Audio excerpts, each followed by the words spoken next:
আসসালামু আলাইকুম ও আদাব। আজ পরন্ত বিকালে গণপ্রজাতন্ত্রী বাংলাদেশ সরকারের মাননীয় প্রধানমন্ত্রী জননেত্রী শেখ হাসিনার নির্দেশক্রমে গাছ লাগান, পরিবেশ বাঁচান এই স্লোগানকে সামনে রেখে আমরা একটি নার্সারি বাগানেতে আসছি। আমরা আজকে এই নার্সারি থেকে সকলের অবগতি ও প্রয়োজনীয় স্ব স্থান থেকে সিদ্ধান্ত গ্রহণ করবেন পরিবেশ ভারসাম্য রাখার জন্য। আমরা আপনাদের বিনীতভাবে অনুরোধ করব, সরকারের পাশাপাশি যা আমরা সচেতনতা কার্যক্রম রানীর বন্দর স্থানীয় স্বেচ্ছাসেবী সংস্থা রানীবন্দর শান্তি সংঘ রাশাসের পক্ষ থেকে আমরা এই গাছ লাগান বৃক্ষরোপণের অভিযান পরিচালনা করে আজ থেকে উদ্বোধন শুরু করছি। আমরা সকলে স্ব স্থান থেকে স্ব এলাকায় 1 ইঞ্চি জমি আপনারা ফাঁকা রাখবেন না। সবাই সম্মিলিতভাবে গৃহে সবাই প্রচেষ্টার মাধ্যমে একটি করে গাছ লাগাবো। আমরা কোথায় কোথায় গাছ লাগাবো? আপনারা সামাজিক বনায়নের মধ্যে থেকে আপনারা মসজিদে দিতে পারেন ফলন গাছ, ওষুধি গাছ আপনারা লাগাইতে পারেন, আপনার কবরস্থানে লাগাতে পারেন, মাদ্রাসায় দিতে পারেন। বড় বড় ছোট ছোট রাস্তাগুলোকে সেই গাছগুলো দুই সাইডে, রাস্তার দুই সাইডে এই গাছগুলো লাগাতে হবে। তাহলে এই গাছ থেকে আমরা কী পাবো? গাছ আমাদের অক্সিজেন দেয় এবং অক্সিজেন নেয়। এই গাছ বাঁচলে আমরা বাঁচবো, আমরা বাঁচলে দেশ বাঁচবে, দেশ বাঁচলে কৃষক বাঁচবে, কৃষক বাঁচলে দেশ বাঁচবে। এই সার্বিক চিন্তা চেতনা করে আমরা আজকে শুধু এই নার্সারি বনায়ন কর্মসূচিতে অংশগ্রহণ করবো। আমরা একটু কিছুক্ষণের মধ্যে আমরা এই জানবো ওনার কথা। আমরা একটু এগিয়ে কতটুকু জায়গার মধ্যে এই নার্সারি? এই জায়গাটা 6 কাঠা প্লট, পিছনে আছে 8 কাঠা প্লট। এটা কি আপনার খরিদে জমি না কন্ট্রাক্ট চুক্তির মধ্যে? আপনার কি কি গাছ আপনার এখানে? শীতকালে বাগান ফুলের গাছ লাগাই, যখন বাগান শীতকাল পার হয়ে যায় বাগান তখন আমি বিভিন্ন ধরনের যার যেটা প্রয়োজন আর কি, চাহিদা অনুযায়ী সেটা জিনিস নিজে যেটা করি সেটা করি, না থাকলে বিভিন্ন বড় বড় বাগান থেকে নিয়ে আসি একদম। আচ্ছা, আমরা যে গাছটা লাগাবো কোন সময়? এই মৌসুমী গাছটা আমরা লাগাইলে এই গাছটা মনে জীবিত করেন থাকবে। এই সময় আপনার এই যেটা মৌসুমী যেটা ফলের গাছ কাঠের গাছ লাগাইবেন মনে এখন ধূপকাল মনে মাটি শুকনা, আকাশের যখন বৃষ্টিটা আসবে মনে মাটিটা যখন ভিজে যাবে তখন গাছটা লাগালে পরিপূর্ণভাবে গাছটা নষ্ট কম হয়। আর এখন মনে লাগালে দেখা যাচ্ছে যে সেচ বেশি দেবার লাগে, সেচটারও ব্যাপার আছে, একটু 19 বেশি হলে গাছটা আপনার নষ্ট হয়ে যাবে। আচ্ছা, আপনার বাগানে কয়জন লোক কাজ করে? আমি থাকি, কাউন্টিনিউ একজন থাকে, আর বাকি যখন চাপ তখন আমি নিয়ে আসি। তাদেরকে বেতন কত? মনে করেন কারো মহিলাদের জন্য 250 টাকা হাজিরা, আর পুরুষদের জন্য যেমন যাক লাগে মনে 400 টাকা দেওয়ার হাজিরা লোক আছে, 500 টাকা দেওয়ারও আছে।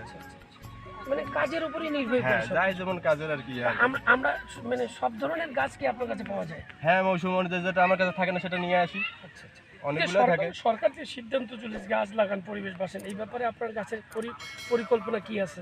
যে আপনার ভালো ভালো গাছ বীজ পরিকল্পনা আছে কি? হ্যাঁ, তো এটা মনে বিভিন্ন প্রতিষ্ঠানে লাগায়, যেটা ওরকম প্রসেসর গাছ লাগান নাকি, ফাঁকা জায়গায় যেটা ফাঁকা জায়গার প্রসেসর গাছ লাগান নাকি, সব গাছে তো সব গাছ লাগা যাবে না। ফাঁকা জায়গা যেটা বসত বাড়ি এলাকায় বেশি, সেখানে এখন ফলমূলের গাছও লাগাবে, ওটা কাঠ বিভিন্ন ধরনের কাঠ গাছ থাকবে। ওটা একটা আমরা যদি বিভিন্ন শিক্ষা প্রতিষ্ঠান আর বিভিন্ন সামাজিক প্রতিষ্ঠানে দিই তাহলে আমরা কিভাবে? তুমি আম গাছ কিনে, এটা তো সুপারি গাছ, তুমি সুপারি নিবা, এখন সুপারি নিবা, গাছ লাগাবা আবার সাই। গাছ তো উপকার দেয়, জানি কি কি উপকার দেয়? গাছ তো 1 নম্বর হলো আমাদের অক্সিজেন, আমাদের ব্যবহার করে, আমাদের নাইট্রো ওরা শ্বাস গ্রহণ করে, আমরা গাছ আমাদেরকে অক্সিজেন দেয়। এরপর কি আমাদের ফল দেয়? এরপর ফল দেয়, ফলের পর আবার বড় হলে আবার কাঠ হয়, কাঠ দিয়ে ফার্নিচার হয়, এবং আমাদের ছায়াও দেয়, আবার ছায়াও দেয়। খুব সুন্দর একটি ফল হয়, আমরা ফল খাই।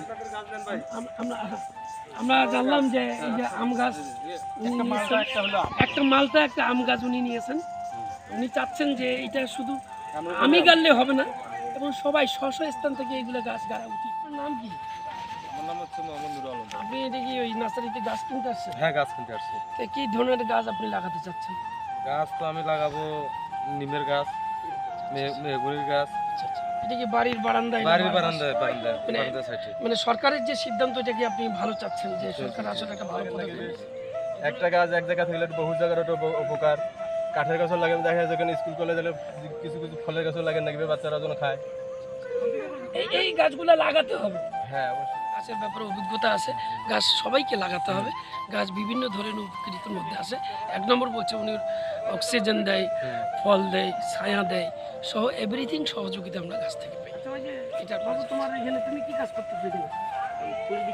তুমি ফুল বিক্রি করতেছো। এই ফুলে এই ফুলটা কত টাকা দাম? 30 টাকা দাম। 30 টাকা দাম। এই ফুলের গাছ কোন কোন জায়গায় ব্যবহার হয় তোমার জানা আছে?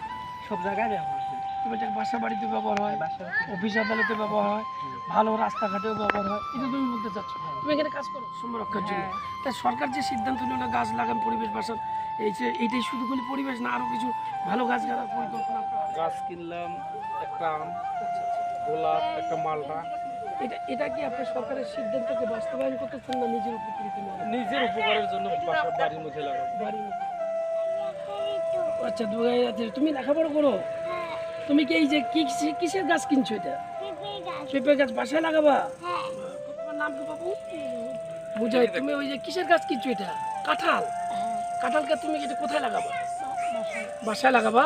এটা কি তোমার আব্বু বলছে? সকলের সুস্বাস্থ্য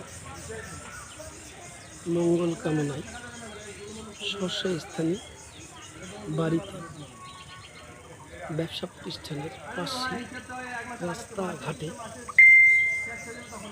আপনার মসজিদ, মাদ্রাসা, মন্দিরে এবং কবরস্থান সহ বিভিন্ন শ্মশান ঘাটে একটি করে গাছ লাগানোর জন্য এই আহ্বান জেনে আমি আমার সংক্ষিপ্ত বক্তব্য শেষ করলাম। ভালো থাকুন, সুস্থ থাকুন, সুন্দর থাকুন, এই কামনায়। জয় বাংলা।